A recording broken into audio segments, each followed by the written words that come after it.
میرے نبی پاک علیہ السلام نے فرمایا قیامت کے دن ایک آدمی کے لیے جنت کا دروازہ کھولا جائے گا، وہ دوڑتا ہوا جنت کی طرف جائے گا، جب دروازے کے قریب پہنچے گا تو دروازہ بند کر دیا جائے گا، وہ پھر آئے گا، پھر دوڑے گا، پھر جنت کے قریب جائے گا، پھر وہ دروازہ بند ہو جائے گا، پھر مایوس ہو کے آئے گا، پھر کہا جائے گا واپس آ، کھل گیا دروازہ، کئی بار آئے گا، کئی بار جائے گا، روئے گا، تڑپے گا، پریشان ہوگا، فرشتے سے کہے گا یہ میرے ساتھ کیا ہو رہا ہے؟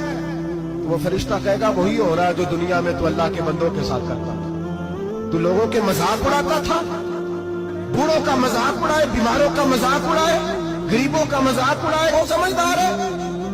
میرے نبی کریم علیہ الصلوۃ والسلام نے فرمایا رب کریم کے فرشتے کہیں گے تو بندوں کے ساتھ ایسا کرتا تھا، آج تیرے ساتھ ایسا ہوگا۔ اب میرے بھائیوں بہت زیادہ نہیں کرتے لوگ آج مذاق؟ بڑا ظلم نہیں کرتے؟ تکلیف نہیں دیتے؟